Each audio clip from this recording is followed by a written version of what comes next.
How about the aliens in the ocean? It's crazy, man. We're live. Don't know what that's about, but we could discuss later, I guess. Oh, it's just it just came to mind. It's like orbs coming out of the ocean, flying around. Get your tinfoil out. Yep. Yeah. Right.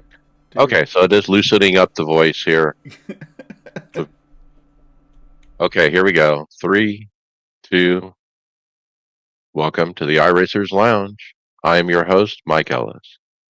iRacers Lounge is a podcast for the iRacer where we talk all things iRacing in a casual setting. Joining me are the usual characters, Greg Hectus. Hey, and Brad Rent. Hey, everybody. On today's show, find out who is in and who is out on the 2025 eNASCAR Coca-Cola iRacing Series. Recap the 8 hours of Fuji. See what special events are left for the year. Check out some Black Friday deals, iRacing and STEM school programs, and how should iRacing's blue flag be treated? That's right. Remember that you can follow along with us on your PC or your mobile device in real time as you listen to the show and see for yourself all the great topics and products we'll discuss by visiting iRacersLounge.com. Select the show notes. We hope to see you there.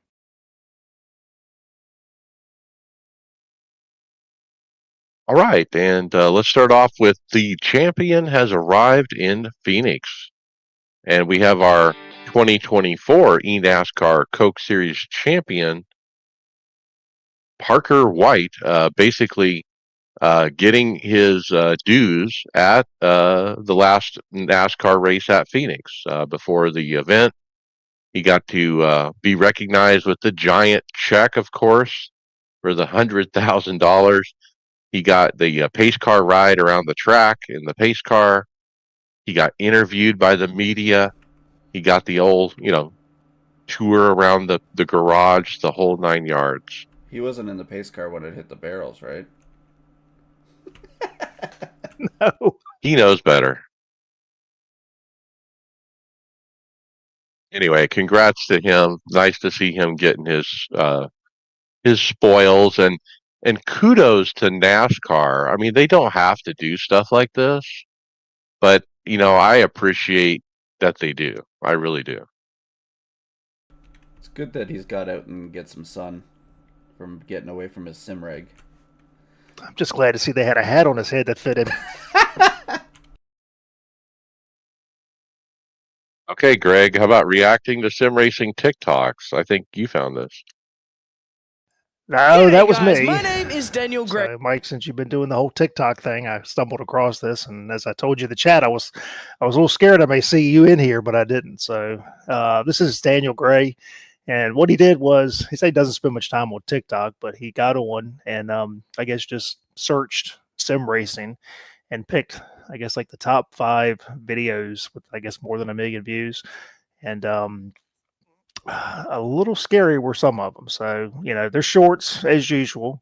Guys talking about how realistic things are. And, there's one of them in there where the guy's talking about how great his setup is. And then his next video is how horrible his setup is. And, again, I don't know if that's just for I don't know. Again, that's just to get views and likes. But I don't know. It was kind of interesting. I like the one where he takes his chocolate milk mix and puts it taped to the wheel, and as he goes over the bumps, it's mixing up his chocolate milk. I think it was the first one that has the guy, saying if you want to be fast, make sure your wheel's not set to 900 degrees. You want to change it to like 280 or 360 because you can be much quicker that way because you don't have to turn the wheel as much. So I watched this and I was disappointed. Look, there's a lot of good sim racing content on TikTok, a lot of it, and for those of us that are on there, we know that. And so I was thinking, or my reaction was, he should look at some of the live content on TikTok, which is quite different than just the channels and the short videos. There's a lot of live community going on. I'm happy to be a part of it, but yeah, I think he should double down and check out the live TikTok sim racing. He's just, he's just he's swaying his opinion, right, Mike? It's you're like there's like probably 5 to 10 guys on TikTok that I follow and I watch. I mean, Mike, that's how I usually get your races. If I'm out doing something, I'll watch you race the F4 or the Legends and stuff like that. And I feel like a lot of these guys' streams are pretty decent. Like they do a good job. They're actually good concrete content creators. They are on regularly. You're on regularly, Mike. Like if you want to create a following, you need to kind of have a schedule around doing it too, and have fun with it. A lot of the people are having fun with it. Mike, you're really good at talking to people while you're racing, even though we might give you a hard time about it. But it's good to some people don't know, right? So you're giving them information. I love it. I love being a communicator and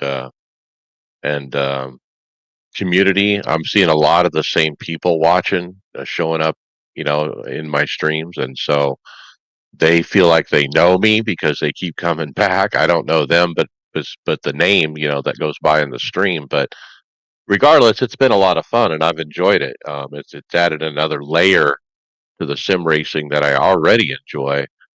So I've had a lot of fun with it. Look, the short videos that you can clip, my best videos that are over like 6,000 views are the last lap. It's just a clip of my live stream from the last lap of the race when I win a race, or when I almost win a race, or if I'm wrecked, maybe, or something like that. And those videos are very popular. Did your I saw you posted the race from Monday night. How did that one do for views? Yeah, that was where I was on the league race, and I was about to win it, and I was coming, and lost Justin right at the end, and couldn't get any help there to really make a run for the win. So I ended up pushing the guy in front of me to the win. That's how it played out. Did the OEMs fuss at you? That's over 1,000 already since Monday, so it's very popular. But I think part of the reason why is the facial reaction, my verbal reaction. It's personal. They see the racing on the screen, but they also see a person, and how is he actually handling? He's turning the wheel. His facial reactions. He says, "Oh, beep!" I scream out a cuss word or whatever, and people love it. You know what people aren't loving? Well, at least me, I'm not loving it. It's an unpopular decision to shorten coda, which is our next topic.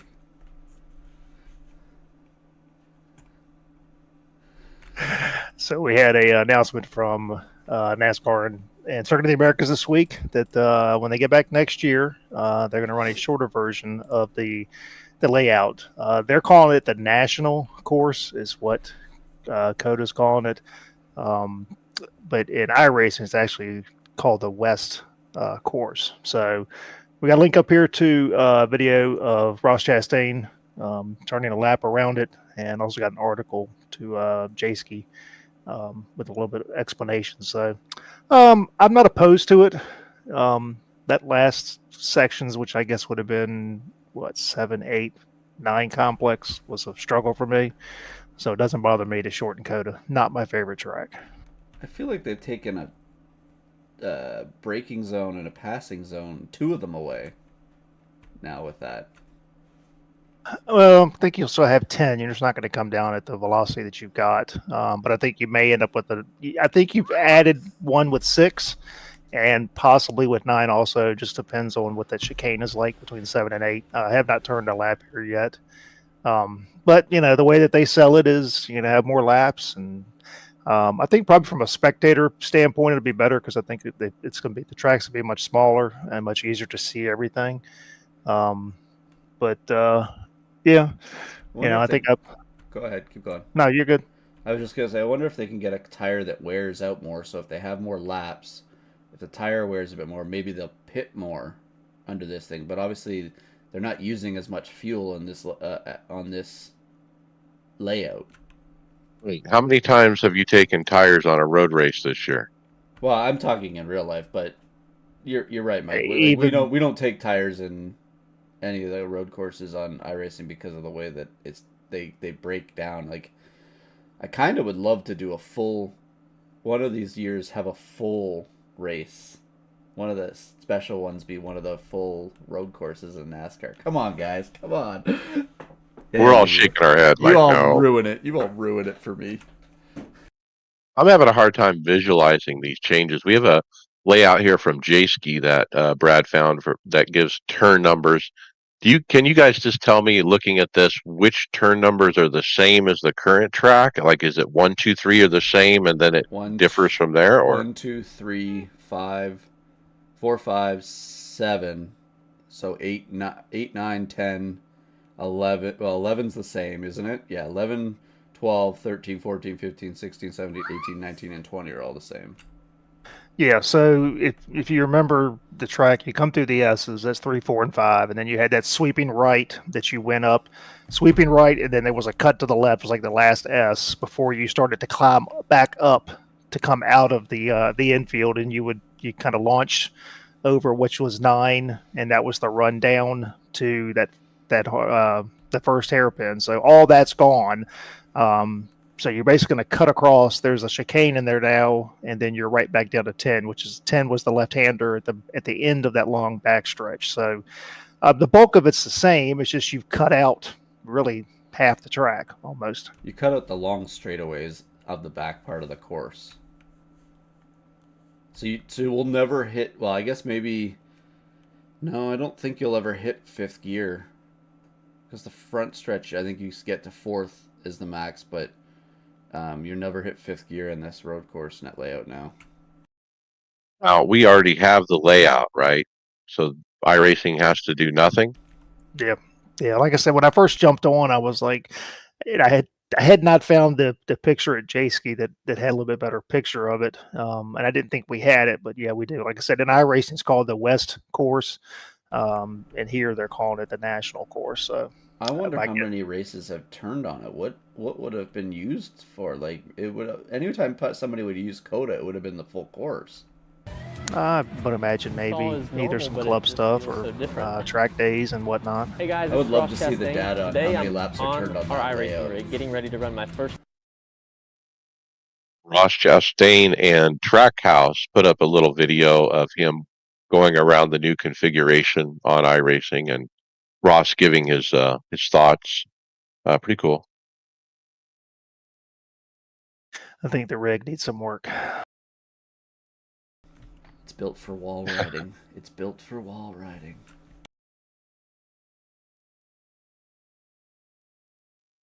Okay, Brad, how about the Sim Racing and STEM program on NBC News? Yes, we got a link to an article here from NBC Nightly News. This is about Sim for STEM program, which is this one is based out of Indianapolis, and it's run by the Girl Scouts, and it's an opportunity to get girls involved in STEM. So STEM is science, technology, engineering, and math.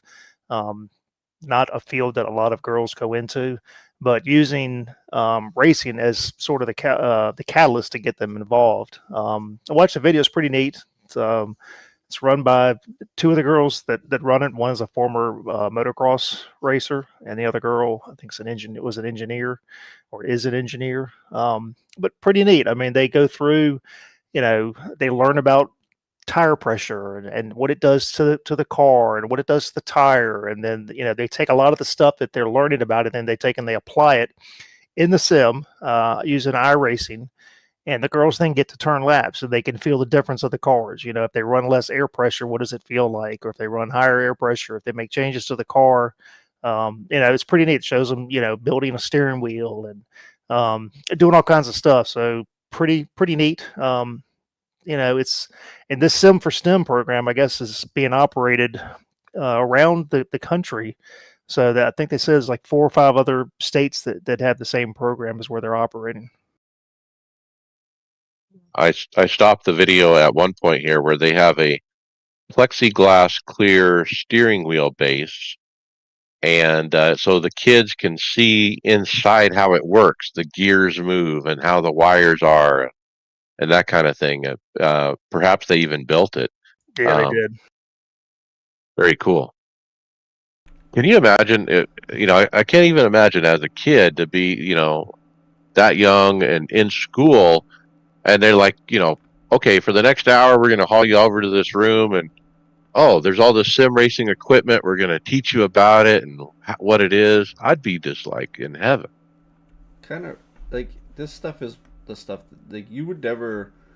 You're not going to get uh, another generation of women or men into this type of stuff if you don't you know get them involved in something like this. And it's a lot of money. So if they could be done in a school or whatever, a program like this, it's such a great thing for the kids. Like, I remember when I was a kid, we were just coding, for doing some coding and making your own little mini video games on school when you were trying to do stuff for a computer class. That got me interested in a lot of tech stuff with computers. But this stuff is just awesome. This is how you get more people involved in all aspects of the sport, or just in the sim community. Maybe they'll go home and they want to race online.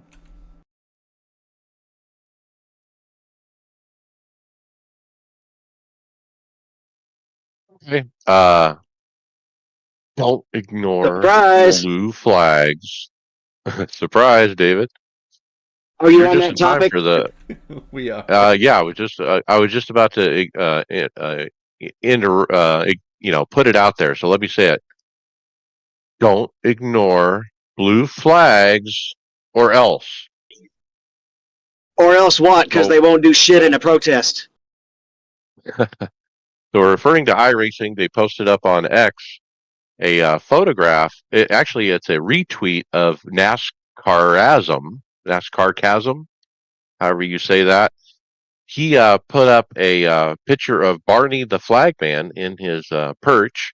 This time, not with a checkered flag, but with a 8-inch kitchen knife, kind of like Erie. That part's funny, but iRacing has no business posting on it when they don't do anything about people who come all the way across the track and wreck you when they're down 3 laps.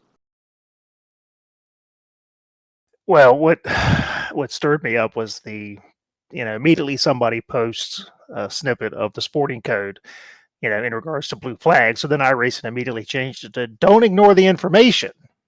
Um, that's my whole issue with it just being information. Yeah, I understand you don't have to get out of the way, but when you actively, literally throw a block to impede a blue flag, that there's something should have been done about that. Period. We're looking at running within the majors mech series instead of WEC, and if you read their rules on blue flags, it is so much better. It doesn't say you have to get out of the way, but it says don't do something to get in the way. Well, look, I think I understand that the blue flag is for information only, but I just think this goes back to racecraft. There's so many people that don't understand racecraft at all.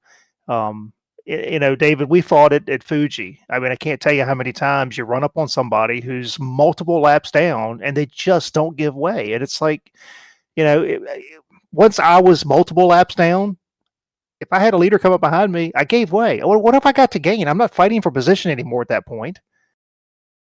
Right before I left for play practice, I'm just going to be a little bit late for play practice because I wanted to get in on this one.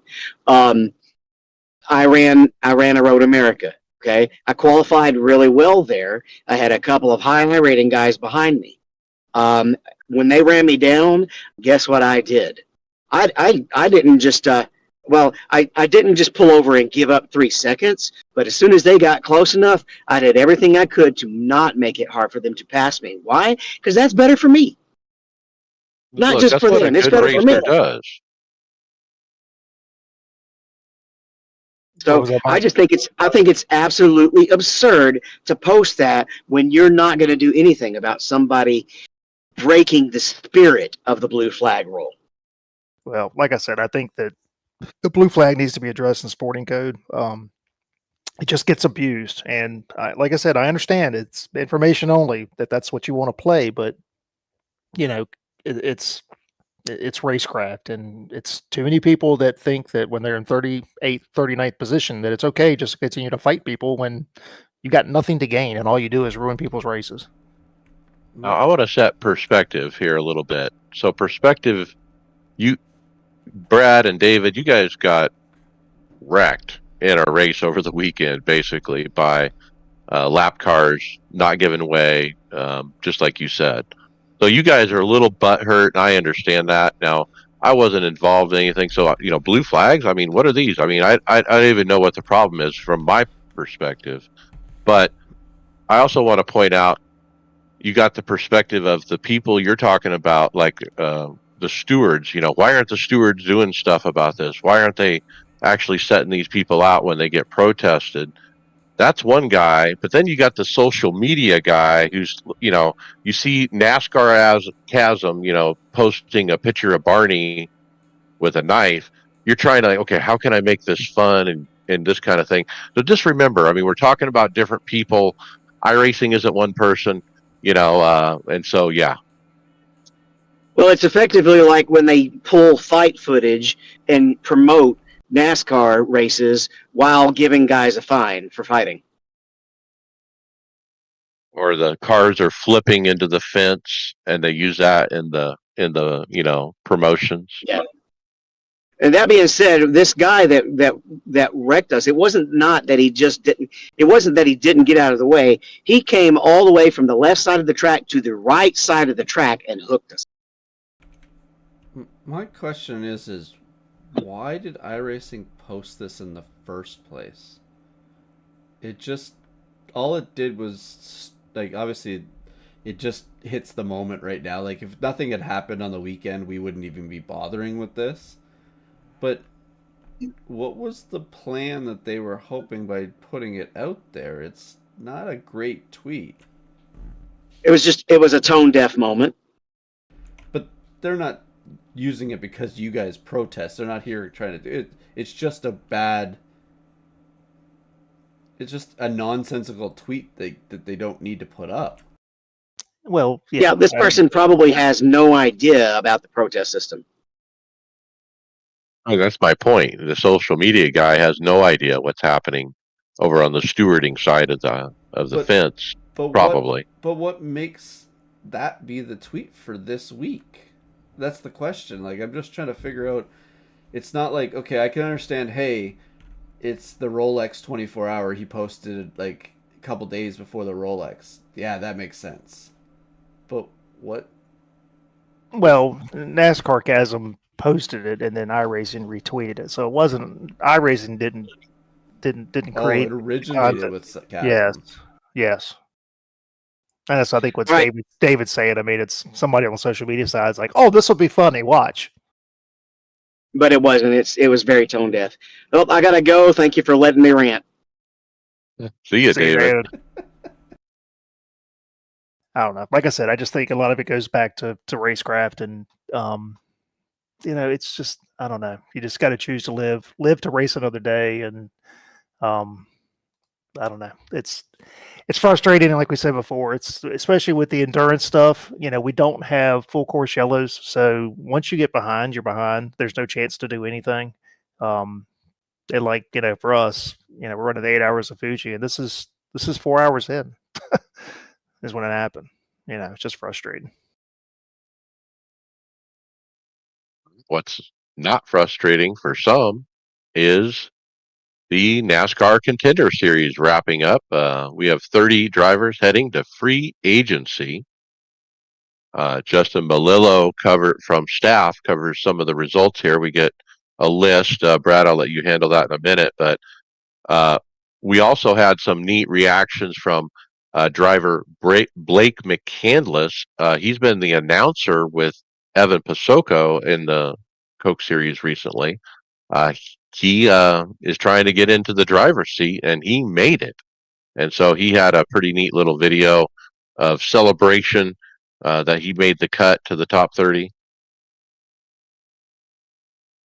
Yeah, so just to get everybody up to speed, when at the end of the 2024 season, the top 20 are guaranteed spots in the 2025 season.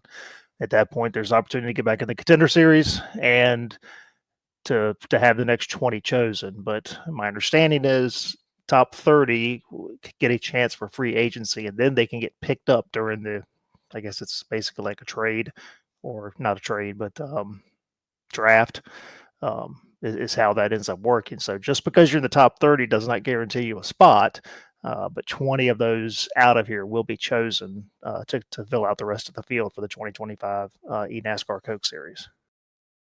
It's a little different than they've done it before. I think before they only relegated 20 and maybe a couple of extras.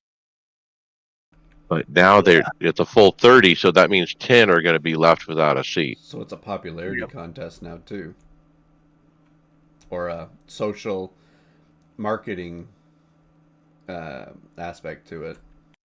Or more about alignment of the back teams, right? The setup teams. Well, I mean, the setup teams are kind of on the side on I mean, it's in the background versus who they drive for. If I remember last year, you basically had guys getting picked by teams. Basically, was what it was the way it worked out, wasn't it? My setup team, yeah, you'd get the same guys from the same group, right? So, So yeah, we'll see how this shakes out. yeah, just some interesting names here. The one really kind of shocking of all of it was Ray Alfala. Finished dead last, 40th. Just had a horrible contender series. If there was a wreck, Ray was going to be in it somehow. Never really got up to the front. Did watch a few of the races. And I think I even commented to you guys. I mean, I hate to say it, but Ray's kind of the senior fellow of the eNASCAR series. Is Father Time catching up? No, he just hasn't performed since Gen 7, really. That's the answer. Is it Father Time, or is it just the pool's getting It's a so much car. bigger? The pool's getting bigger too. It's Well, yeah, diluting. you got young kids coming in that are quick, Yeah, so some notable names. Garrett Baines finished 32nd. Like I said, Ray Alfala was 40th. Uh, Dalton England was 38. Dylan Jones 37th. So, yeah, a lot of the other ones. I mean, some that just squeaked in. Kwame Scott finished 30th by 1 point. I think that was basically one position on the track is the way that came down at the end of the race. Yeah, we had a video on the script. I lost it, but of Kwame, and you're right. It just came down to that one spot, and he was able to get it, and he realized that I just squeaked in, and so he had a celebration video as well. It's a good thing there weren't any OEM drivers out there that were running blockades or anything. That's never gonna get old. Thank you, NASCAR. All right, Skip Barber shootout. We have a winner. Ivan Machado Perez wins the full season Skip Barber Formula Race Series ride. Yeah, I found this. This was a video was posted. I want to say I think it was on. It may have been iRacing put it out. So this is part one. I'm guessing it's probably gonna be at least a part two. Kind of walking through what their weekend was like, week was like at the during the shootout where the three of them were competing for this. So of course, this was multiple people competing in the iRacing side of this, and you ended up with it was Ivan Perez. We had Matt Busa and oh shoot, who's the other one? Victor Miranda. So it's kind of neat. They little interview for each of the guys. Talking about a little bit of their background. So like Brazil's Victor Miranda has done quite a bit of racing. And has not been able to do it, and has actually gotten hooked up with Tony Kanaan, I guess, on the east side of stuff. So, really neat. If we think about Skip Barber, has had a very long relationship with iRacing. I got on the service back in, I think, 2012, and that was the starter car for Formula was the Skip Barber car. So, Yeah, it's pretty neat. We'll as when they release part two, we'll throw it back up in the script and we'll talk about it again and kind of see how it goes. But yeah, he got a full year scholarship.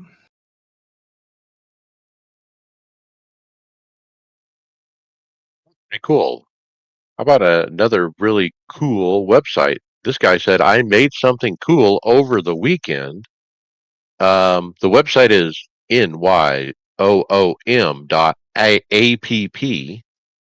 if you put that in a browser, you can type in your driver name, your iRacing name, and they'll give you a nice dashboard that shows your I rating, your safety rating in all five classes, five genres, whatever you want to call it, as well as a neat graph. It's very much looks like the iRacing dashboard, but what's different about it is when you look at your iRating journey or the graph of it, he also graphs it by color to show what license class you were. So at the on the left side, you're rookie in red, and then you were orange for class D and yellow for class C, and then on to blue with class A on the right, and you can kind of see your license progression visually. Kind of a neat thing.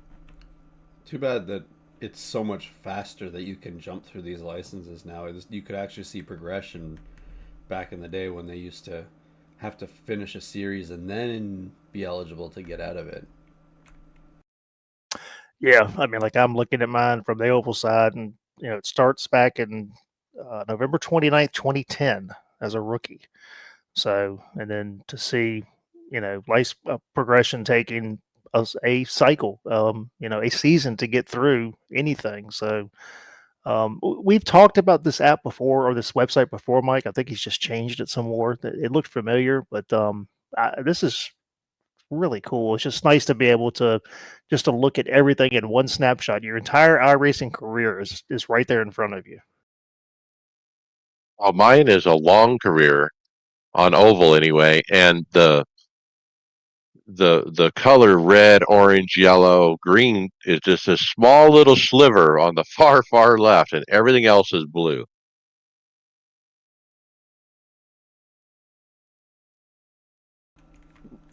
Mine's the same way, Mike. Like it's really it's all blue for a long time.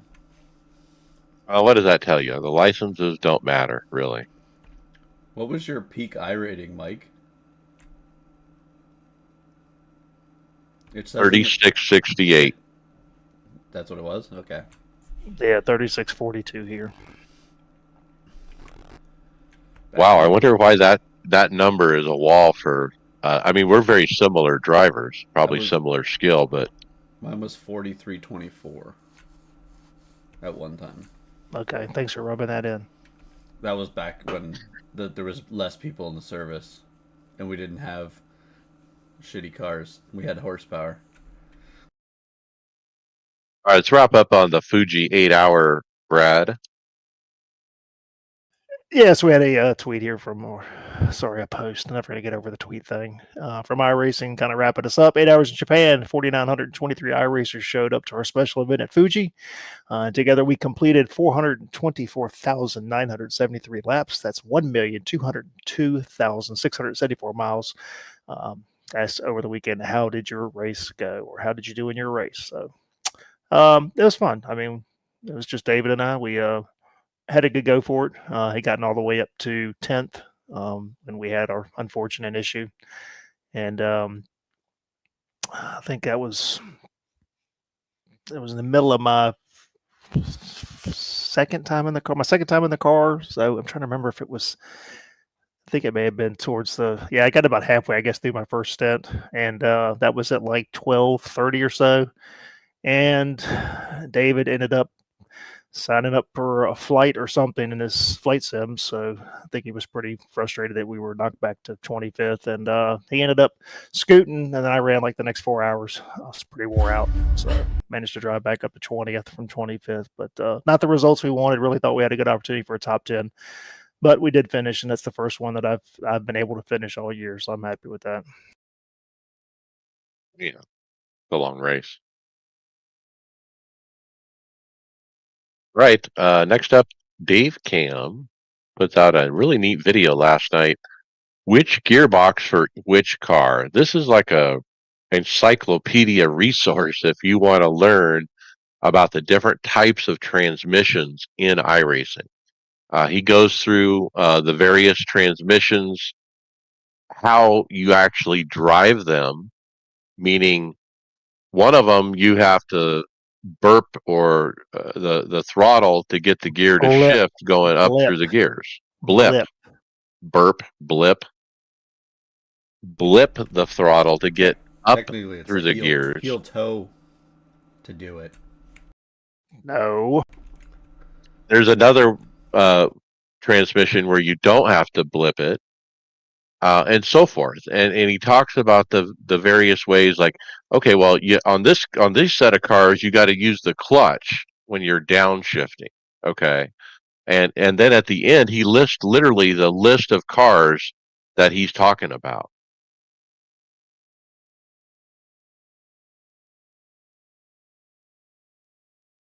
The other thing Dave does that works really well in this video is he shows going around the track, but he also shows a picture of his pedals, so you can see the throttle and the clutch and the brake and what he's actually doing. And he shows a shot of him on the actual gear shift, making the gear change. So visually, you can kind of tie. He's grabbing the gear, and I see what he's doing with the pedals, and so it's kind of a good training video for me, anyway. He has some good sim technology there. That is a great setup he has. So he's got the SemiCube active pedals, and then the shifter is that BDH shifter, like that's a $1,200 shifter. I think he's got the one that you can switch between H pattern and sequential. I kind of like how simple it is because it's like, is it mounted to the side of it? Yeah, it's inside the rail there.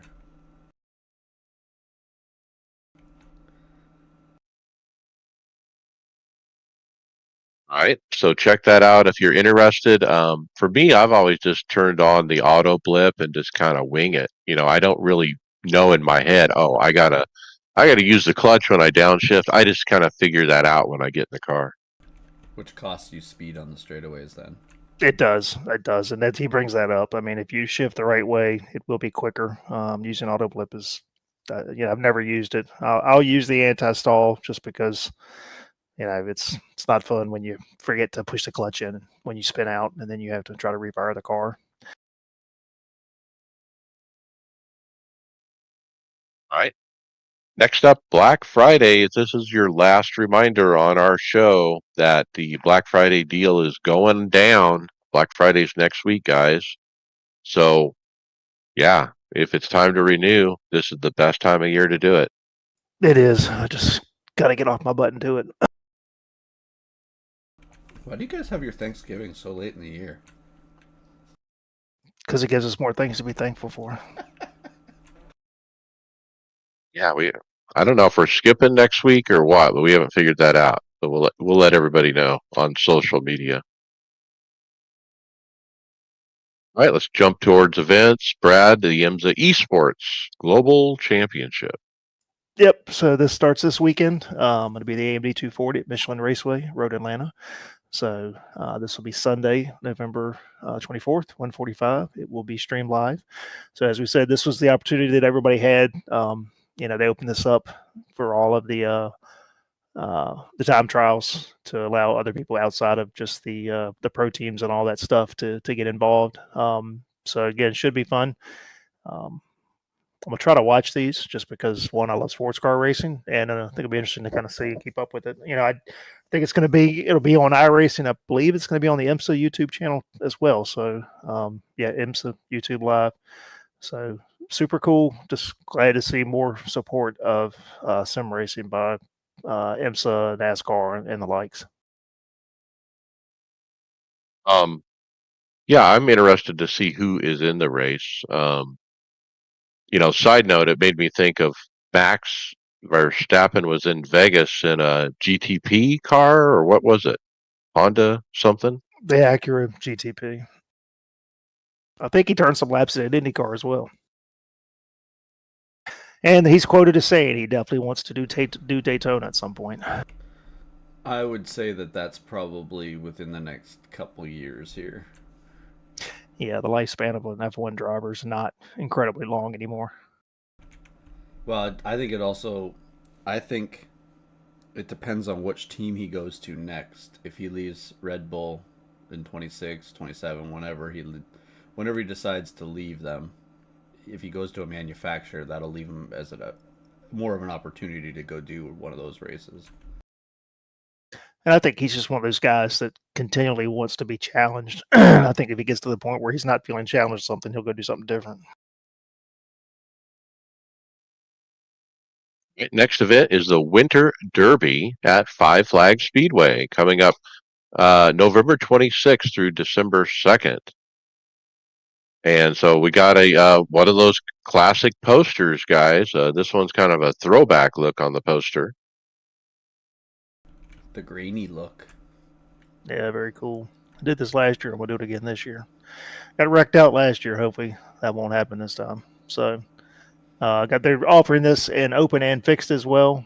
So the open side first slot will be Thursday, 9 p.m. Eastern. And then, I'm sorry, Wednesday, 9 p.m. Eastern. My fault. Then there's a Thursday, 2 p.m. Eastern, Saturday, 9 p.m., or rather Friday, 9 p.m., and then there's a Sunday, 10 a.m. That's on the open side. And the fixed 4 p.m. Eastern Wednesday, 9 p.m. Eastern Thursday, and then there's a Saturday 5 a.m. Eastern. Nobody's going to do that. Saturday 12 p.m. Eastern, and then Sunday 9 p.m. Eastern. Yep. So 300 laps at Five Flags. Very challenging racetrack. Remember from last year, got super slick as the run went on. So normal drive through limit 25 incidents, and then every 10 incidents after there. So as we said, the special events are starting to wind down for the year. Yeah, the next one was the SCCA runoffs, and that is this coming Saturday, November 23rd, Road America.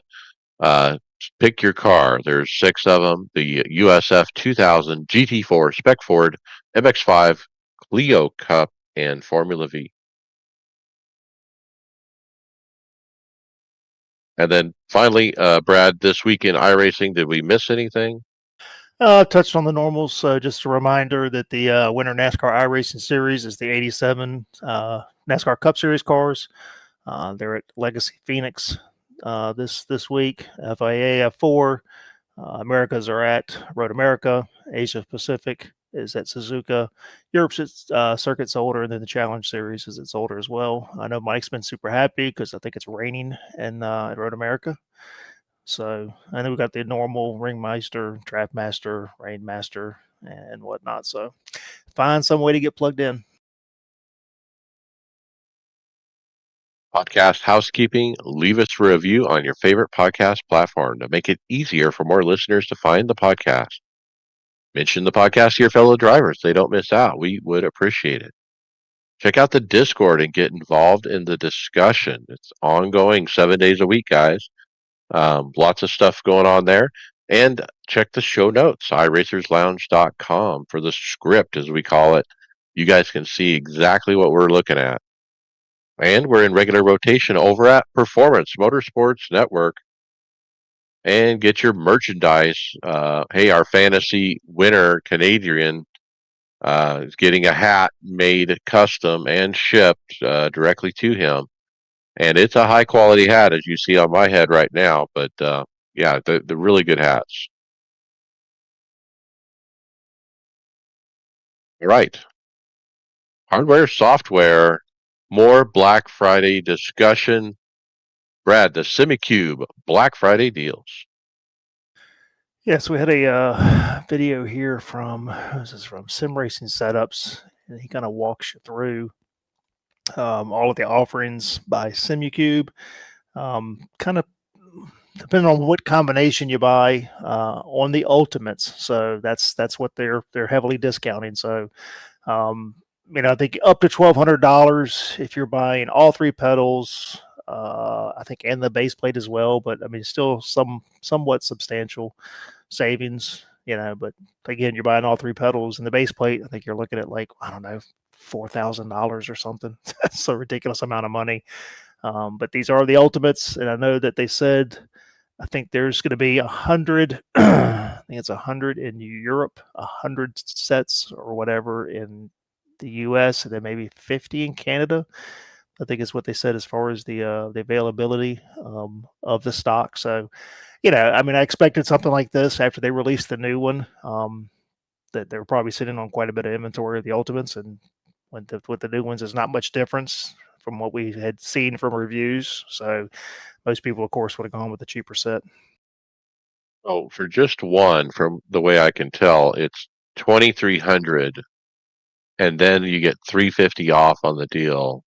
So that's basically getting it right under 2,000. That's the way I read it for just the one pedal. Still way too. That's still way too much. It's way out of my budget of what I would probably spend.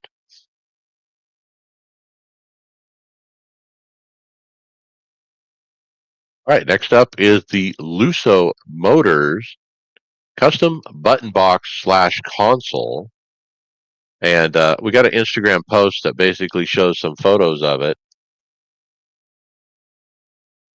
And he's got an ongoing set of photos that basically show like the beginning of it is like I can't tell if it's a foam or what it is, but he's got this Fiberglass. is it fiberglass? Yeah, so he's got like a slant to it. You know how on the GT3 cars the button boxes are kind of at a slant. If you read the description, I was looking for it. So you can choose from two base console shapes crafted in durable fiberglass, available in raw or painted finishes, and then you're free to customize the look to match your style.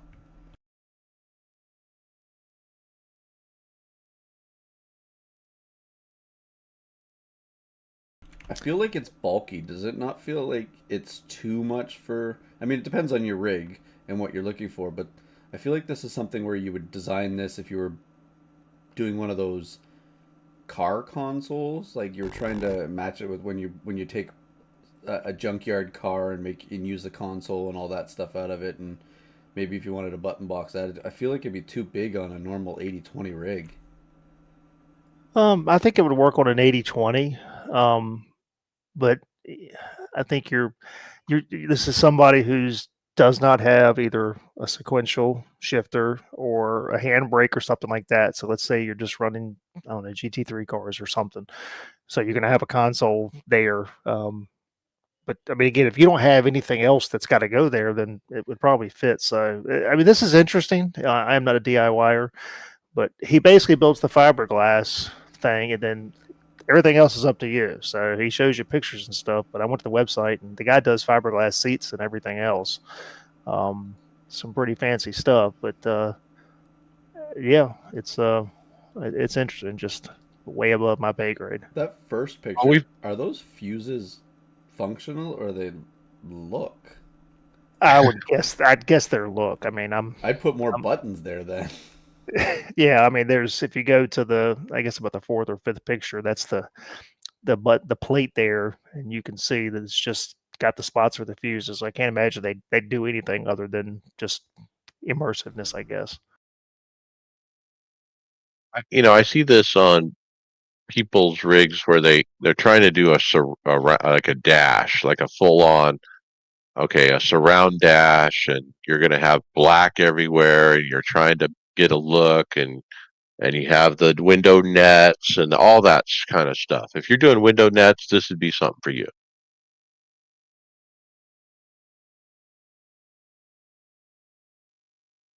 Okay, let's go on to the Go Race Quick Release for SimiCube. Sim Racing Den covers this product from go-race.co.uk. It's just basically a nice quick release for SimiCube. Now, as I watch this video, I'm a little scratching my head, scratching my chin a little bit. this isn't needed with a SemiCube. It really isn't, in my opinion. Well, I think what he's trying to get at here is with this, the default SemiCube is you got the pin that you got to put in and pull out, right? Right, and there's no problem with that. It's quick, it's fast. Yeah, Sure, you have to but hit your hand on it like a yeah, hammer, but but like when I sit down to mine, I have a Sim Magic, so it's got an NRG quick release. Click, click, off. Click, click, on. That's all I have to do. I don't have to do anything else. So I think it's what he gets at here is for the ease of it. Plus, it's a little more. I don't know. Let's say race carish. If you sit down with a quick release and you click it in. They're not cheap. Whoever makes these actually makes quick releases for race cars.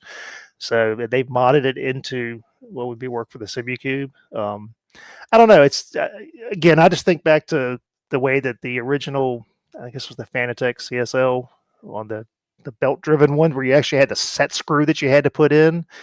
What a pain that was. Yeah, but then they created the quick release that worked on all of them. So if you didn't have the quick release, it sucked with that screw would sometimes break the plastic coupler that they had too, and that was a big problem for Fanatec. Yeah, I mean, I don't know. Again, he said, is it a must have? No, it's not. It's not cheap, but I don't know. Like I said, I'm just from watching the quick SemiCube quick release. I've never been a fan. The closest I would come to it would be the Acertec, which has just got I think the little lever that you pull up. But I like an NRG style. It's super easy, and they're not that expensive. I think once you have a SemiCube in front of you and you put a wheel on it the first time and you pull in that pin and put the pin in and learn how it works, you realize there is no play in this. There's no wiggle. It is so rock solid. Like There's no the, the there's no play in my NRG at all. all right. I'm just saying. I mean, again, I Fight, fight, fight, fight, fight. no, I would like to see. I think there's just better options than having to put a lock pin ever in a wheel. I just think there's so many better options out there. Well, think about how old the SemiCube 2 Pro is. It's 6 or 7 years old or something. It's been around for a long time. And you're right, there's been a lot of quick releases developed on the market between now and then. And I imagine when SemiCube updates their bases eventually, that they will develop some different kind of release, like you're saying, because they're just as good. I'm guessing when like the rim market has exploded probably since SimiCube originally released their wheels. So now you're basically, I don't think you're going to find it. What Brad has, the Energy quick release, that's going to be standard on almost everything probably from now on. Yeah, Sim Magic, Moza, both of them use it. I just think it's super easy. I mean, when I bought my MPI wheel, I got a the one from Sim Magic, but actually it was cheaper to buy that than to buy an actual NRG. But it's the same 6 balls. Again, it's almost bulletproof. I feel like those pin ideas were to create a what do you call it? Proprietary.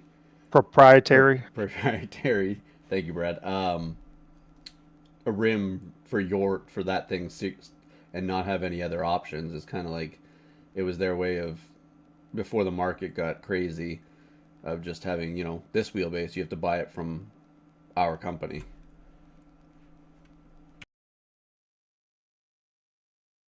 All right, next up, phone mount for your sim rig. This is the one I use, and it's from a company called TacForm.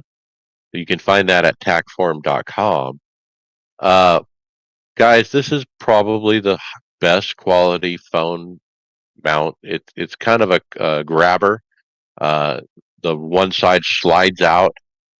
There's two silver metal rods in the middle that it slides on, but it's all spring loaded, so you just kind of slide your phone on. You push in on one side, and then it gives you enough room to slide in the other, and then it kind of holds it with that spring loaded action.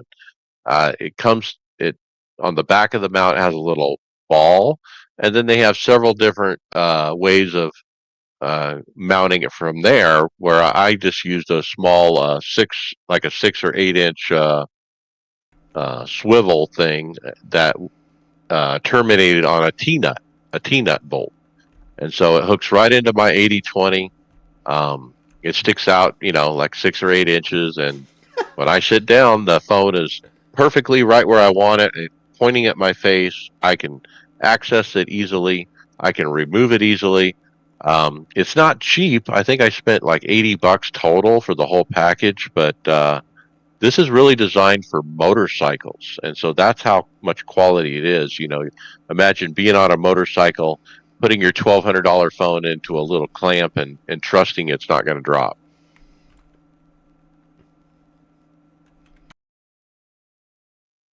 Where are you putting your phone, Greg, when you race? My phone, because I don't use it when I'm racing, it sits on my keyboard tray. Yeah, and I ended up. I think I asked you, Mike, what you had, and I looked at this, but I ended up. I don't really need to look at mine when I'm racing, so I ended up finding a little. I think it was SimSport Gadget or something. Was a phone holder, and actually it attaches to the side of my Fanatec shifter. So I've got it in that. Just sits in there. I've got a cable that goes to it, so I can keep it charged. It's easy to grab, but once I'm racing, I don't even mess with it. I just get bored under cautions, and so I'll look at Facebook or Twitter or something. What are you saying? iRacing has a lot of cautions. This week they do. AccuForce Extreme is next, Brad. What is this? Yeah, so we've got a post that goes back to, I guess, late October on the forums. So AccuForce has been around for quite a while, and this was originally it was from Brian Sohn. Said Sim Experience is doing an AccuForce Extreme. So just got an email teasing it, and then photo. So something that's servo based. Kind of skimmed through here. They've got some stuff coming, just some pictures here. A lot of guys seem excited. So this is one of the first, I guess right up there with what was the Leo Bodner. That's going back a while. It was some of the first servo based wheels. I don't think they've really done much since then, but some of the exciting new features says we've added some brand new features specifically for the high-end consumer market set to be revealed in the coming weeks. So there's some hints in the photo above, but some better wheel rim ecosystem for third-party button boxes builders and portable circuit boards and stuff. So Sim Experience has been around for a long time. Some of the first motion systems were done by them. So again, it's we'll see what comes out. I have not priced a Sim Experience wheel in a long time, but I think the original ones were like 22 newton meters. So that's the version 1. So a very powerful wheel. I found a link to the article on their website, on their blog about this. I'm going to read some of it here. The AccuForce Extreme has been a secret weapon of the pros for years, developed and refined over the last 4 years. This beast is now ready for your simulator. Available soon, expected just in time for Christmas, the AccuForce Extreme will be available in various flavors to best serve market interests.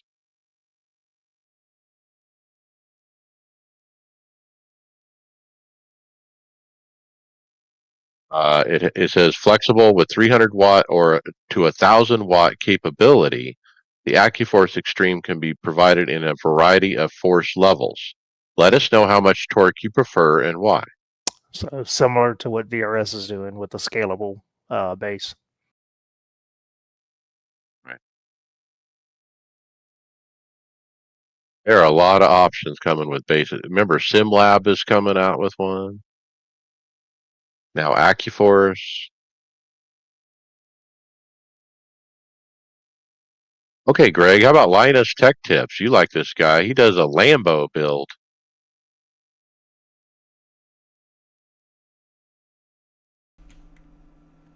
Yeah, I haven't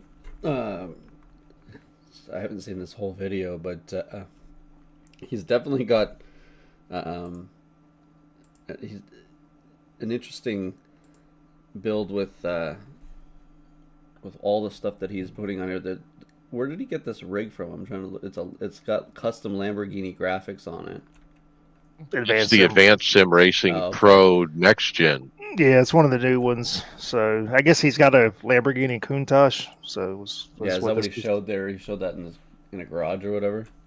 Yeah, and I guess some sort of custom computer with a Lamborghini on it and whatnot. But I don't know. I kept getting more aggravated the more I watched this video. To be honest with you. When they got in the car and they haven't set the FOV at all, Oh, they're it's looking horrible. through they're looking through the pinhole of the door, Pinhole. and they're running around the track. It's like you're sitting in the trunk.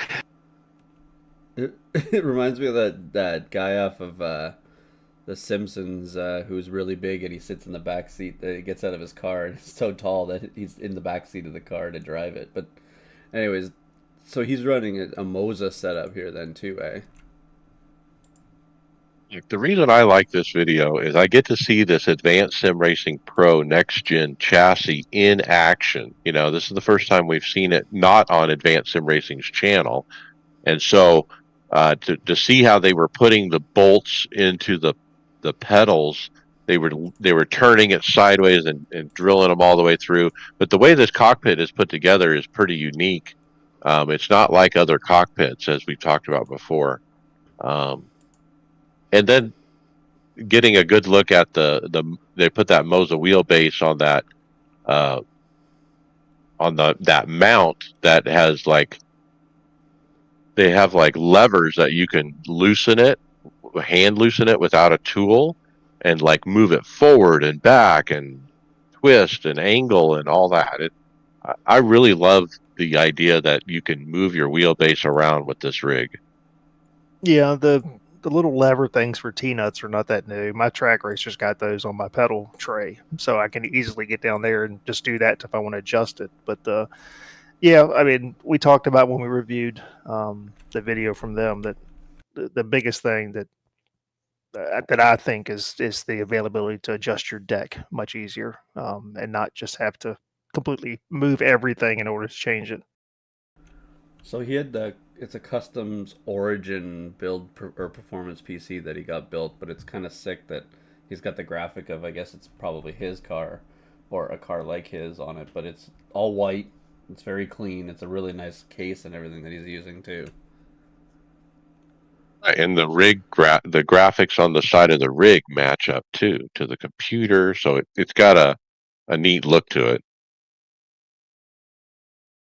I don't know. The white rig, all I'm seeing is a scratch, and it would kill me. All right, we have another review on the Ace-Tech Invicta wheel. This time from I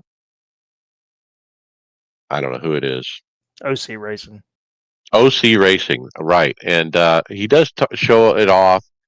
He talks about some of the challenges that he had, specifically when you customize it on their website.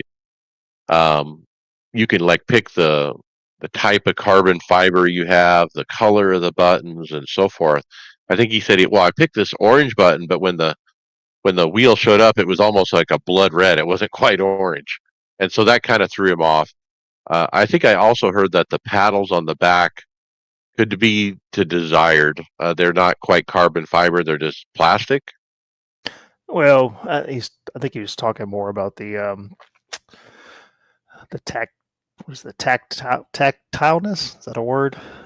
Maybe. Of the paddles. Paddles. It is now. Just with even some lower cost rims to have a much better feel with your paddles on the back.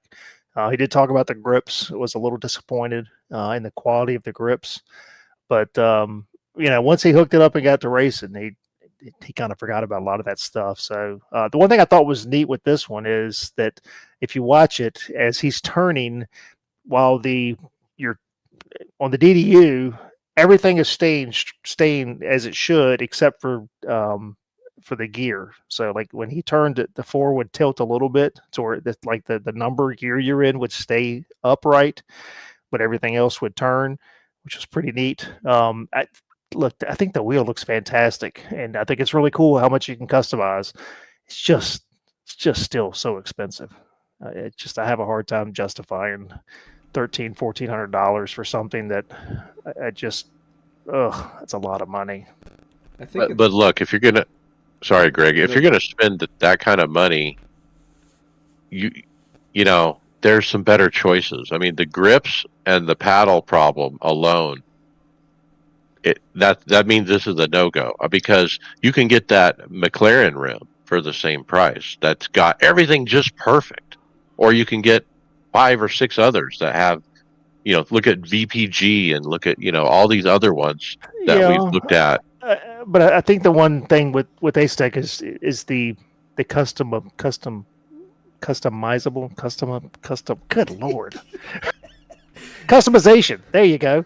But you can pick your buttons. You can pick the colors you want, and I mean, I do like that. I think that's pretty neat. It's just, again, it's a lot of money, and like you said, Mike, I mean, I wear gloves when I race, but I can still feel the quality of the grip. I mean, he said that like the grips on the Sim Magic GT Neo, he felt were better quality than this, and that wheel is I think like $290. That's concerning. $300, right? Yeah, that's concerning. I think the idea behind this is I feel like it's a start in the market, like where maybe there is other companies offer this down the road, and maybe it'll help bring the cost down a little bit. But obviously, we've seen rims get out of hand with the pricing of them. But I like the idea, if I'm gonna buy a specific rim, like another road rim, I kind of like the idea that I can customize it myself the way I want it. Um, it's just, I don't know. It's got to become affordable at some point too. But then again, if you're once you put custom in front of anything, it's always got a price tag to it. One word, Gomez. Gomez, like, go get you a Gomez wheel, like like our Dan, like one of our teammates did. I can't remember his name at the moment. But get a Gomez wheel. You can customize it all day long. Get whatever colors you want. I just think it's maybe we got a market eventually that might be doing this more. There might be some more companies that get into doing this. Not sure, but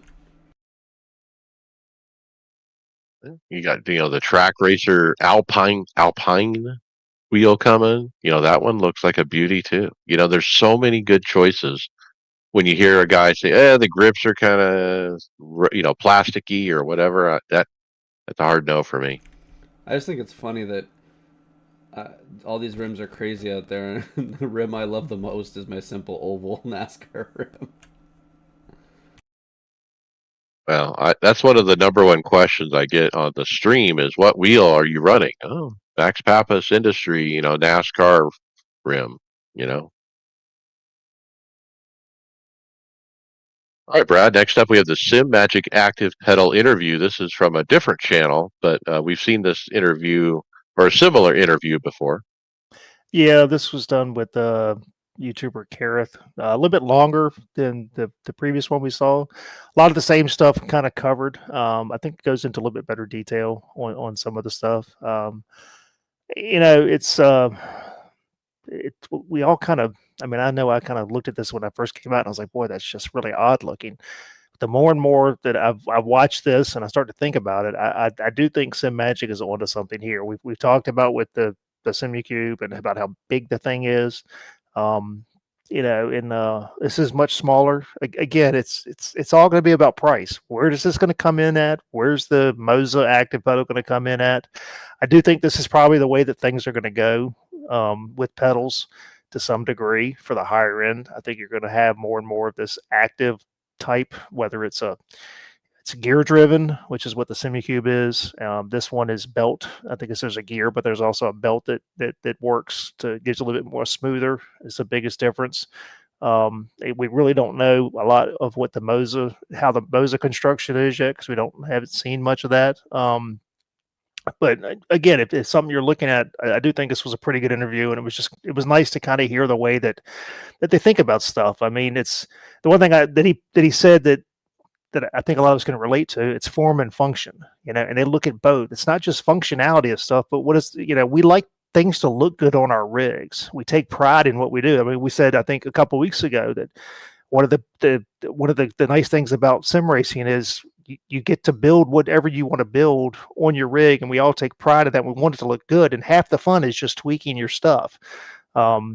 So, I think the goal is for them to release this sometime next year.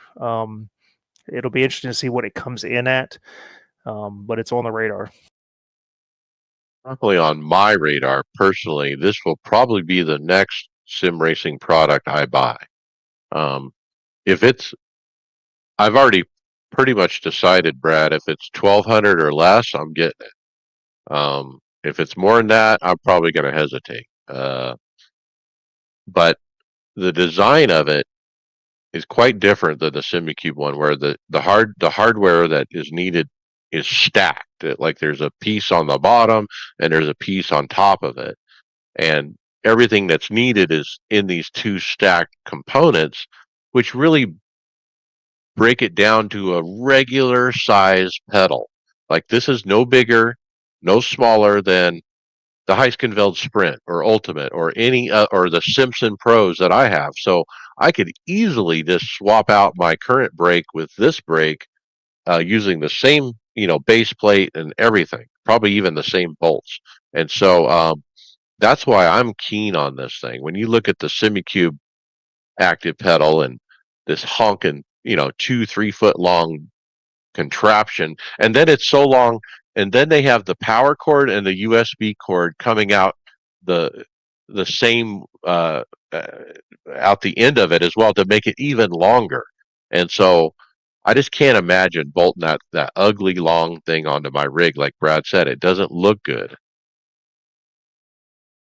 Yeah, I mean, I'm looking at my Ultimates, and it would probably fit right there. I mean, and that's probably on the base plate that I've got. So, yeah, like I said, it all depends on what the price comes in at. I'm happy with my Ultimates, but like I said, it's no different than, we all went from gear driven wheels to belt wheels, and now everything's it's all servos, it's all direct drive. So there's an evolution in this.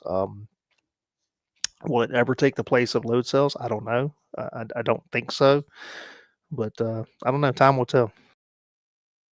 My master plan was I bought the cheap $400 Simpson Pros, knowing I'm going to buy an active pedal soon.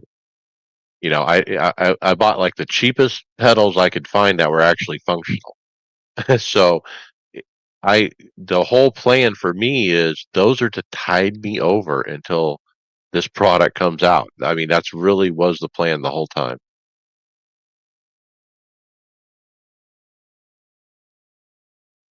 All right, we have a rig review, Brad, a GT spec rig.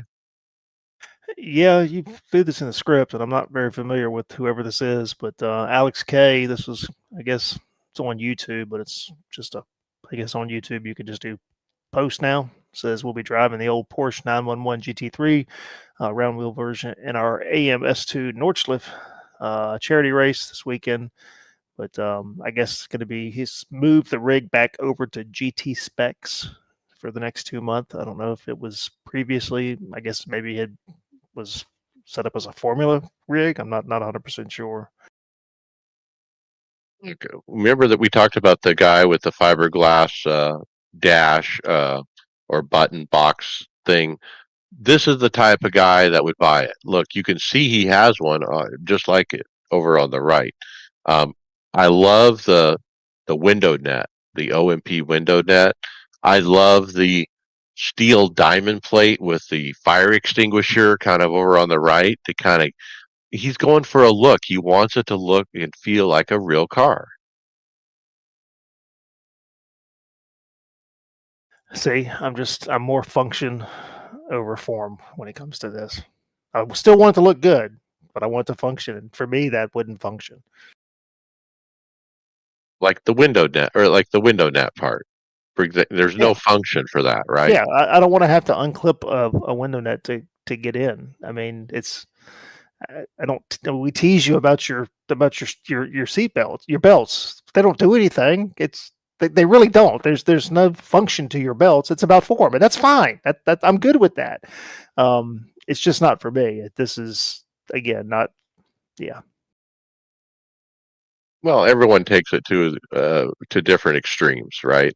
Yeah, my the belts is probably the farthest I went with it, but like this guy, he's got that steel diamond plate with the fire extinguisher. He's got the window net, he's got all these things that are visually appealing, but really, like you said, no function to Looks them. like he's got a wind simulator. See, even something else that has no function. I have a fan. The fan works great. It's all you're ever gonna have is one fan. Yeah, yeah. And when you get your farm sim going and you get your you get your wind sim and you can put your dookie cano behind it so it smells like the field. I just feel like the jealousy. You want to be as cool as us in our farm simulator. Okay, we found a shifter, guys. It's called the Hyper Shift 2024. It was posted on Instagram by AW Another Dot Way. It's in is this Russian or Polish? I can't tell. I have no idea, but hang on, I'm going through all the there's I had to go through a bunch of comments to find the actual translation of it. Okay, it is a combo 8 shifter and sequential. I'm looking at the one of the comments that's in English today. Today we are proud to say Hypershift is a product worth waiting for.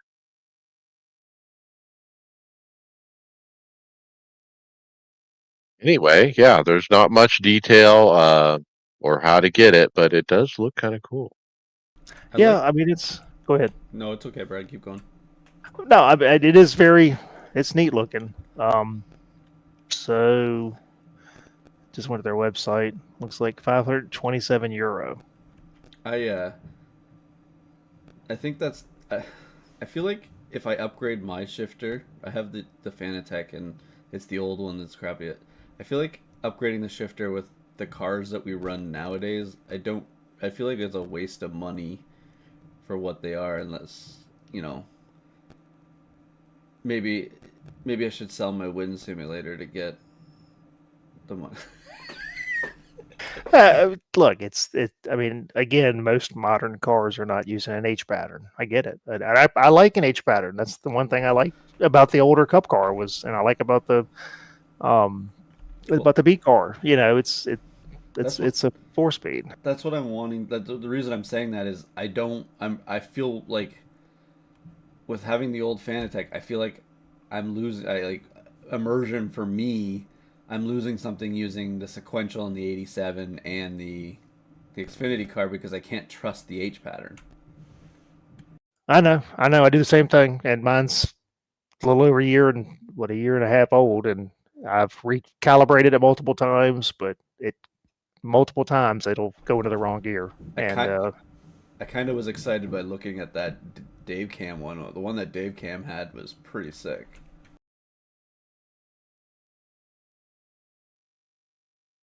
Yeah, I've thought about getting the new H pattern from Logs to match the Logs sequential that I have, and just set them right next to each other. But do I really need an H pattern? See, that's like we were talking about. Like, I can drive the 87 with a sequential, but would it be funner with an H pattern? It probably would. I think your shifting will be better with an H pattern, believe it or not. Title idea for this show: grammar. Lack thereof. All right, final story tonight. The Apex Sim Racing Holiday Catalog has been posted on Instagram. Anyway, they got Black Friday or holiday deals where prices are slash 15% on all their different button boxes. They have dashboards as well, which it's like a surround for where your wheelbase mounts. Buttons on left, buttons on right.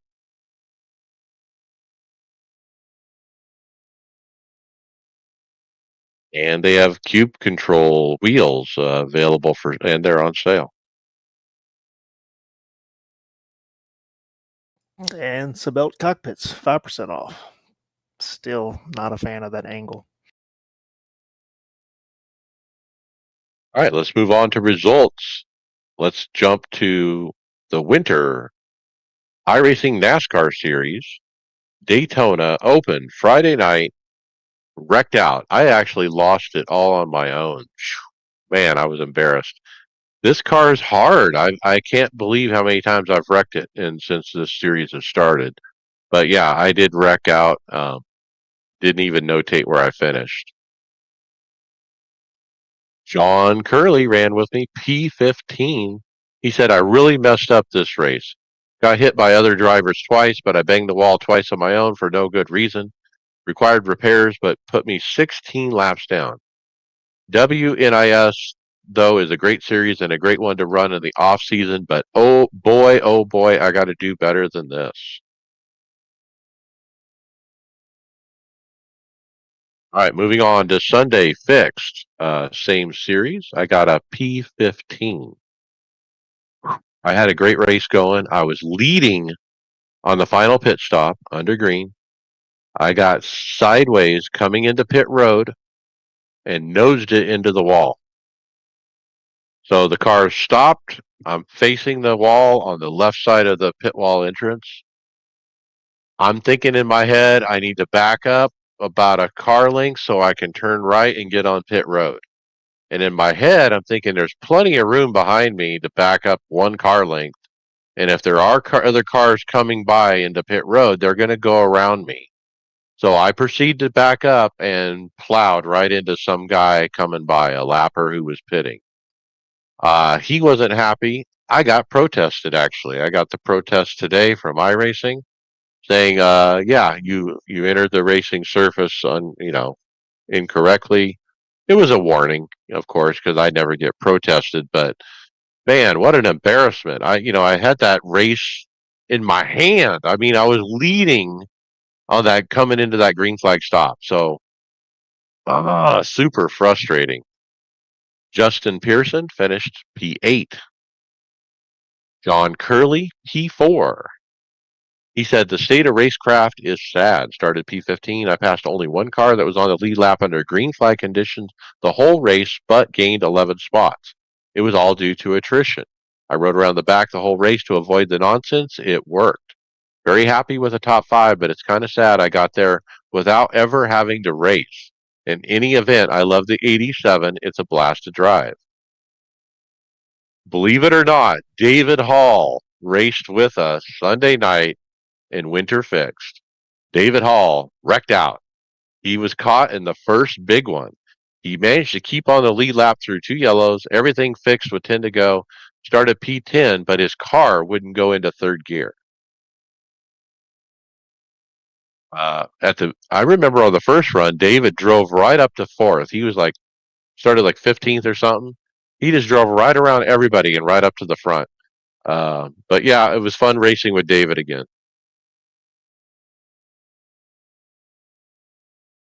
Okay, moving on to Phoenix Wednesday Open P15. I ran as high as P7, but I spun out on my own coming off of 2 different times to embarrass myself. Super not happy with how I ran. Justin, P8. He also spun at least once, but he was able to rally and get a top 10. Then I ran Thursday Open, P15, another horrible race where I spun out twice on my own. I'm just a mess out here. Ended up with a drive-through penalty for too many incidents on the green-white checker.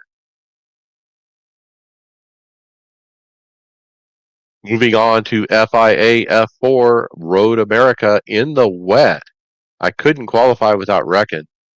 Only 2 people got laps in. Started 11th, got up as high as 4th, but eventually spun off on my own. Had to pull into pits for repair, came out 10th, worked my way back up to finish P7. Then, next race, qualified 12th and finished P10, but it was dry. So I thought it was odd. It was raining and then it went dry. Yeah. I still haven't run my third and fourth race. I'm probably going to do that tonight. Moving on to B Open, John Curley, P16, got taken out early by guys who can't handle cold tires at Dover, who wanted to win on lap one. But this is the state of racecraft. Sometimes drivers have to realize it's okay to give up a spot instead of pushing too hard and wrecking. Oh well, onward I go. Now we don't have it listed here, but Tyler Williamson won A Open at Chicago, I think it was. Yep. Fuel Great strategy. win for Fuel. him. Yep. Won it on fuel, but was competitive regardless. Okay, and then Brad Imza, GTT Road America. Yeah, I've run 2 races this week. So first one, started on the pole, gave up the lead after about 4 laps. Guys were just a little bit quicker than me. So settled into third. I'm like, oh, this is good. This could be a great points night. Till the first wave of GTPs coming through, and one very impatient one just coming down through, hurry down, just trying to, he's chasing somebody in front of him, and why he thought it'd be a good idea to try to pass him while trying to pass me, and ended up taking out both of us. So super frustrating. Second one, P7 after starting P4, screwed up and rear-ended a guy. The guy in P3 in turn 2 damaged the car. The nose car was just a pig the rest of the race, wouldn't turn. Probably should have stopped to get the damage fixed. I was too scared how much damage I had. So tried my best to be competitive, but being about 7/10 to a second off the pace from the damage. So sitting in fourth right now in the standings with a few weeks to go. So I think I finished fifth last season. So the goal is to get a little bit better. So I'm gonna try to get another one in, ideally maybe tonight. I ran over the weekend. Chris McGuire, old IndyCar at New Charlotte. 59 drivers in the race. I got up, and so I started at the back, way back, and I got myself as high as P2 before being wrecked out. But what a blast to have that many cars on track. And then we did it again, but it was 87s at Talladega with about 50 cars. Got wrecked out pretty hard on that one. Let's talk league racing in the Winter Polar Series, as it's known now. It used to be the Winter Series. Now it's Polar Series. Wow, this was awesome. P3. I had a great race going. We were working together at one point. We had 4 cars make a sudden move from the top to the bottom so we could all line up because we had cars in between us. And the teamwork that we had was outstanding how we performed. But doing like moves like that, once we pulled down to the bottom and got lined up, we basically took control of the race from there. That first 2/3 of the race, we were in command of that. We did lose the lead somehow on the last stop. I think the 2 guys, they maybe short pitted us a little bit and got out ahead or something. And then we got caught up in a pack. Was it? Yeah, and they were dragging us down. We caught this pack of cars and we couldn't get by them. But eventually we caught those leaders right at the end. I had Justin still with me. I had lost everybody else one way or another, but Justin was still on my back on the white. We were all up there. Were you? You were a few cars back. I don't know. Greg, you finished 7th. Yeah, Greg, Justin ended up 6th. I was on the bottom line. I couldn't go anywhere. Anyway, I was on the outside, and about halfway through the last lap, I lost Justin off my back. So I could look, if he was still there, I was going to go to make it 3 wide on the outside and take the win. I just knew it. I could feel it. But then I lost him. I'm like, oh crap. So I ended up pushing the guy in front of me to the win. And we beat Christian Challoner and Justin Lowry, the 2 best drivers in the race, basically. They were on the inside. We were on the outside. I was the pusher. And we got him right at the line. So Zero I ended up caution. third. Oh, is that what it is? Anyway, great race. Like I said, I'm so proud of the way our team performed. I mean, like I said, we dominated the first 2/3 of that race. It was caution free. Boy, what a nice change of pace to have a caution free oval race. Brad, P15 on your end.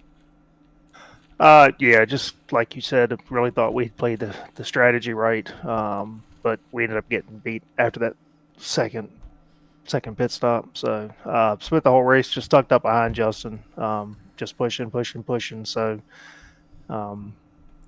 surprised the motor held up because there were multiple times where I was, in the 290s on temp, and but yeah, when we caught that other pack and something happened to, I think it was Mackenzie, he got squirrely or something and went down, and I had to get out the throttle because I was going to hit him, and I lost the draft, and it just that point I just finished the race and ended up getting caught by another group behind me, and was probably, had they not gotten to racing, I was going to finish worse than that. But yeah, it was fun. I mean, it's nice to run caution free. It was enjoyable. We said all along, it's a nice break. One, did not have to worry about setups and all that stuff. It just run fix, but it's with a pretty good group of guys to where the racing is always good and there's no stupidity. At one point, like you said, because I was in the back saving fuel, and I was really good on fuel, and you're like, "Are you sure you're going to be able to catch us to get on pit road?" And I came in. I think I blocked Brad on the way in because I got such a good entry onto pit road. I screwed up Brad getting on. Yeah, I didn't want to. You were beside me, and we were pitted. I think we were 1 and 2, side by side on pit road, and I didn't want to turn in because if I turned in too early, I knew I was going to wreck you, like I did in practice. That's why I was trying. I remember what we did in practice, so I stayed inside the pit boxes so that it wouldn't happen again. I think why we love this so much too is we had 11 teammates in the same race, though. Uh, and so we had a kind of a group of us up front working together. It was Justin, Greg, Brad, Donnie Spiker was part of that group, or for the first part. We kind of lost Donnie at the end, or I don't know what happened to Donnie, but he ended up finishing P23. Chris Waldron P22, Bobby Jonas P24, Mackenzie Stevens P29. Great to have Mac back racing with us. He's been gone for a while. Chris's brother David Waldron ran with us. He got a P34. And then John Curley, he's got his entry here, P35. He said, made two rookie mistakes. Speeding in the pits the first stop resulted in a 40-second hold. Yeah, John was part of our group on that first stop, and we lost him after that. Second pit stop, I spun out on the apron in turn one, decided to quit on about lap 70. Not a rage quit, but figured there was no reason to keep going and get in other people's way. Did enjoy running in a four-man draft for a while with teammates Ellis, Bryn, and Pearson. This is not a series you can make mistakes in. Too many great drivers. I'll keep running. I'm kind of glad when the schedule that they've picked too for this, where they're using some of the legacy tracks too, so that we can get some of the older tracks involved or the older configurations. All right, let's jump on to final thoughts. Greg Hectus. Um, Not much this week. Looking forward to running a winter series race tomorrow night and Sunday. At Phoenix there. I really like the 87 cars. I just haven't had a chance to get back into racing with them, so I'm gonna do some practicing tomorrow after work. But been doing a lot of other gaming away from the sim. I was kind of nice the other night to race with the whole team though, because we don't really get a chance. We get the chance to be on Discord all together, but we never get to actually race and work together and kind of just have fun and see everybody's point of view, especially in the draft. We were all like communicating back and forth and stuff like that, so I kind of really enjoyed that. Kind of made my night on a Monday night before a long week. It's a nice, refreshing race to be part of. So I look forward to next week's race at where are we? Atlanta, yeah, Yep. Legacy Atlanta. So that'll be fun, and it'll be good to have tire wear. I guess we'll see. Hey, Brad Wren, final thought. Yeah, just kind of seconding what Greg said there. It's fun to, it's one thing to be in Discord, but it's fun when we're all in the same race. So that's the one thing I do look forward to with the winter hosted league that we run in. So that's fun. We're heading out tomorrow. We're heading down to Florence, South Carolina. Going to spend the weekend down there at the Speedway. Going to watch Dale Jr. run the Bud 8 car late model. So looking forward to that. 2 nights of racing should be fun. So it's been a while since wife and I have gotten up and driven more than an hour and a half to a racetrack. So it's gonna be a nice, fun weekend. So looking forward to that. Hoping to maybe get a chance to run into Dale, get some stuff signed. But at the end of the day, it's just be nice to go see some late model racing. Right. Yeah. My final thought. Yeah, the league race again. The teamwork that was shown. The way that we grouped together. There were 4 or 5, 6 of us at a time. Working together, communicating over Discord. Brad, you ended up being the best pusher. I was pushing for a while. You did a better job. I relinquished to you. I mean, you are the best pusher on this team. But And I Justin's right there. never have been. So it's all about who you're following too. And Justin did a good job. Well, that's what I was going to say. Justin did a great job up front for a lot of that race, leading you around, and so the two of you working together with me behind was just an unbeatable combination. So I was super proud of that. Uh, what else? Went to race today. I jumped in late as usual. Went to put on the seat belts, and they kind of fell apart. They So the way that I have these attached is because of I have my seat slider. I didn't want to mount them directly to the rig because I wanted them to be the same, length, no matter if I slide the seat forward or backwards. So what I did when I installed them is I basically attached them to themselves. So like the submarine belt that goes down under the crotch, it's attached to the shoulder belts, and so they pull on each other. And I have them just basically zip tied together. Well, the zip ties finally broke, is what happened. So they all fell apart. So tonight I got to crawl into the rig. I got to get some zip ties and try to refinagle this thing.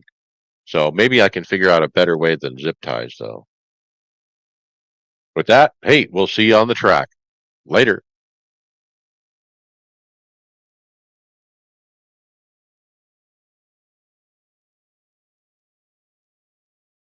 Three.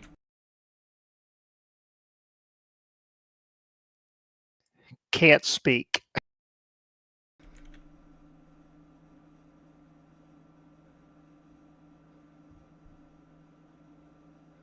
Okay, we got title ideas here. Word throw up.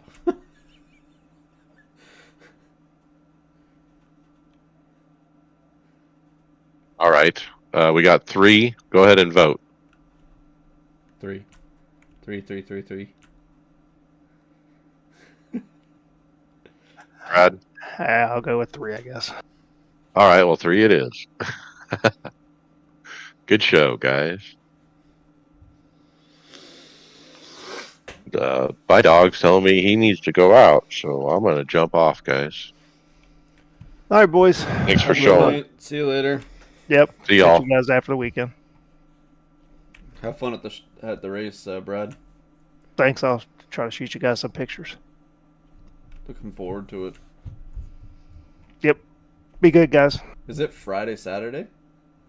Yeah, it's racing on Friday night, limited late models. Keelan Harvick's driving. He's racing his first limited late model race as Friday night. I know Josh Berry's running 56 late models are qualifying for 36 starting spots for Saturday night. Yeah, because I know Dale was worried that he might not get in, but I have a feeling he's going to get picked no matter what. Yeah, I don't think they'll let that happen.